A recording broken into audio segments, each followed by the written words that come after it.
Good morning, ladies. Today we are looking at electric fields, and an electric field is described as a region in space in which an electric charge experiences a force. The direction of the electric field at a point is the direction that a positive test charge would move if placed at that point. Now, the first thing that we are going to do is we are going to learn how to draw these electric fields. So, as soon as I have a charge, it is surrounded by an electric field.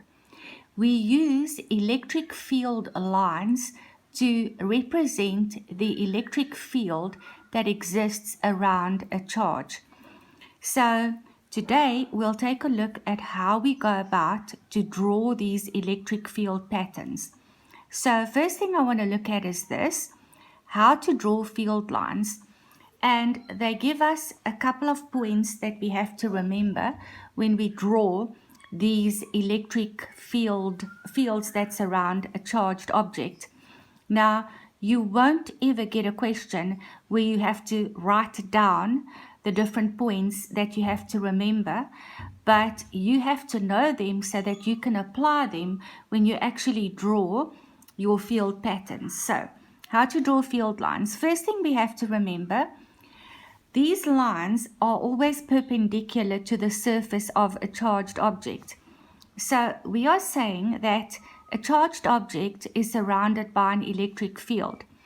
We use electric field lines to represent the electric field. And when we draw these lines, and these illustrations will make more sense shortly, but if I draw the line, it has to be perpendicular to the surface of the charge. So if you take a look, that is perpendicular to the surface of the charge. That one is as well. This one actually doesn't even start on the surface of the charge. So if I see that in your diagram, you'll be penalized. And this one goes over the line that represents the surface of the charge. So you'll be penalized if you draw that as well. Okay, then they never touch or intersect one another. So you just have to remember that. They are closest to one another where the electric field is strongest. So where the field is stronger, the lines will be more dense. They'll be closer together.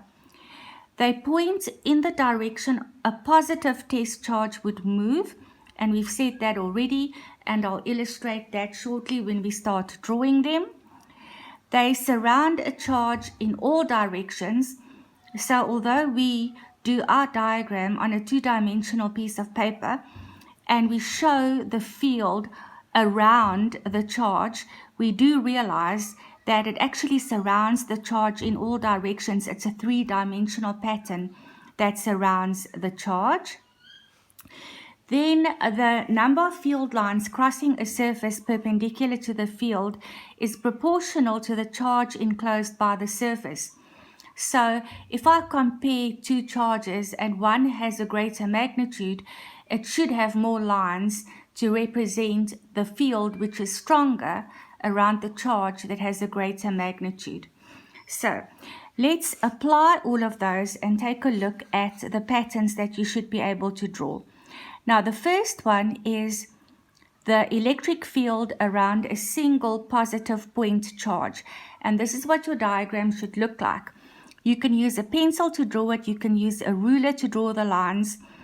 And this is what, as I said, this is what the pattern looks like. So we can see that around a positive point charge, the electric field is stronger, closer to the charge, because here the lines are closer together.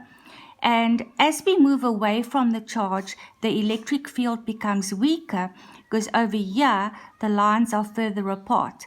So I'm drawing electric field lines to represent the electric field. Now the electric field is a vector quantity, and I'll remind you about that when we start calculating it as well. But our lines need to show direction.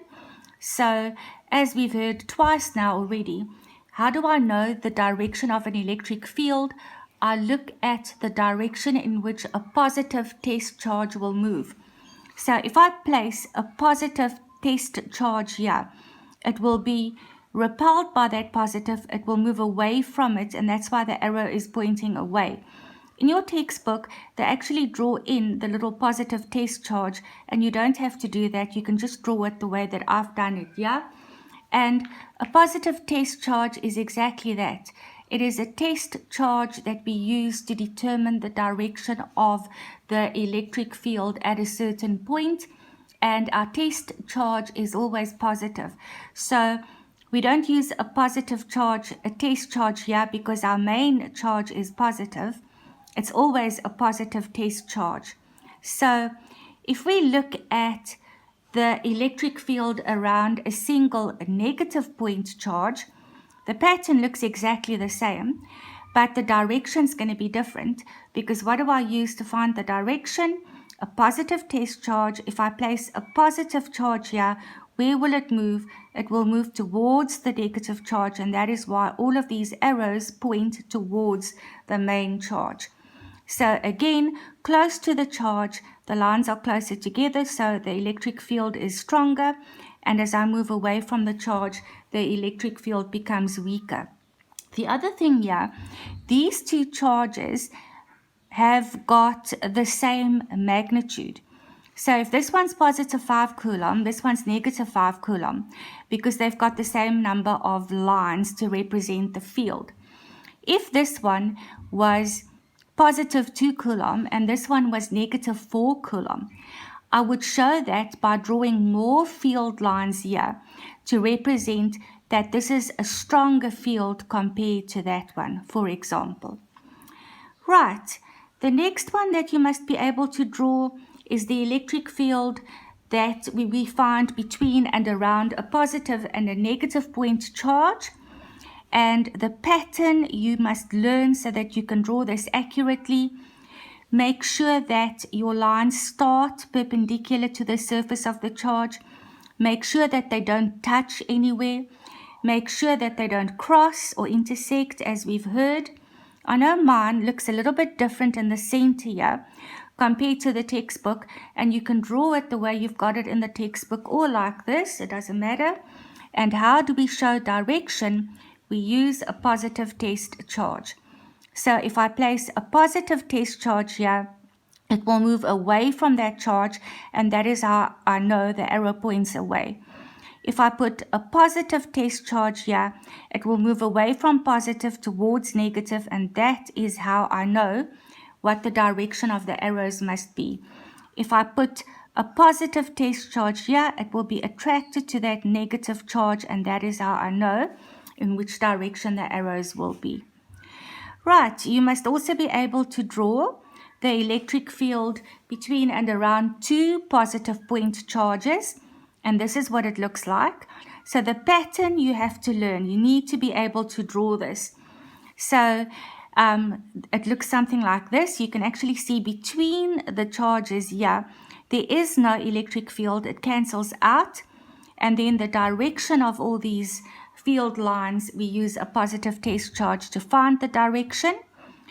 And the pattern for two negative point charges looks exactly the same. The only difference is the direction, because again, I use a positive test charge. Where will it go? It will move towards the charge, and that is how I know how to draw those arrows. And then, of course, these two negative charges have the same magnitude because they're surrounded by the same number of lines. Those two positive charges have the same magnitude. Those two charges, although one is positive and one is negative, this could be plus 6 and that's going to be negative 6 because they are surrounded by the same number of lines. So to go practice this a little bit more, you can go take a look at activity 9.4 on page 194 for Friday. Thank you, ladies.